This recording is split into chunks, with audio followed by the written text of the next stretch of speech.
in your voice, your vote, it's a word you've heard a lot this year, unprecedented. And it may sound exaggerated or overused, but tonight, a truly unprecedented move by a small group of Republican state lawmakers. They want a special session to change Arizona's 11 electoral votes. Today, they're set for Joe Biden, but by mid-December, they hope they'll go to President Trump. ABC 15's Nicole Valdez getting to the bottom of yet another threat to your vote tonight. It may sound like a long shot, but it's pushing forward. A handful of Republican legislators hoping to get enough support, enough traction to change the requirement to give all 11 of Arizona's electoral votes to President-elect Joe Biden. Now, he won the state, so he will get all 11 votes unless the legislature stops it. There are strong feelings by some legislators that something was amiss. We're going to fight. We're going to fight. Monday, 9 GOP lawmakers gathered in a Phoenix hotel ballroom. Inside, members of President Trump's legal team pushing the argument that Arizona's election results aren't accurate. The president himself phoning in. And we didn't lose the state. We didn't lose the state. We won it by a lot.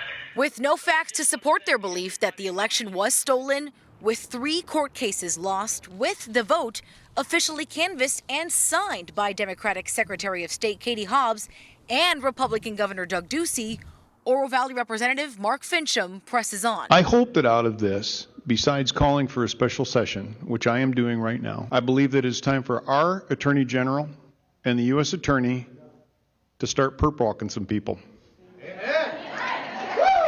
His plan to ask legislators to reconvene and pick a different group of electors to vote later this month. You may agree with these legislators or maybe not, but what they're doing is not politically crazy from their point of view, because they believe it and they have constituents that believe it. To put it bluntly, no one alive in Arizona politics today can imagine having this discussion.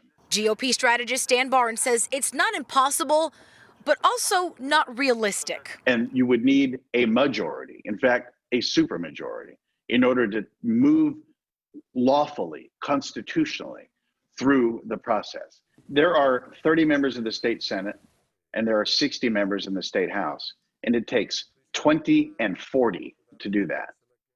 And that means it would take Democrats. And you can bet Democratic members of the legislature are going to come nowhere near this idea in the way of support. In fact, they're going to attack it. Democrats aren't the only barrier. He also needs the green light from Republican legislative leaders, Senate President Karen Fann and Speaker of the House Rusty Bowers, who already quashed Fincham's ask for a formal hearing this week. For now, neither Fann nor Bowers have said they'll call a special session. Would it be fair to describe this potential here of that process happening as uncharted territory? Yeah, it would be fair to say that it's like the chances of hitting the lottery. Ladies and gentlemen, this is not over. Surrender is not in my creed. Still, the idea being pushed forward. Fincham telling fellow lawmakers yesterday he plans to put together a report to support his call to action. The politics are not aligned. The votes are not there. They won't be there. No facts supporting Representative Fincham have yet to survive court fights or the laws that need to be followed before Arizona officially canvassed its results yesterday.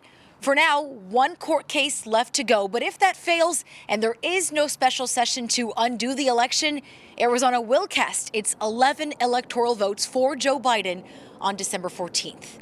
In Phoenix tonight, Nicole Valdez, ABC 15, Arizona.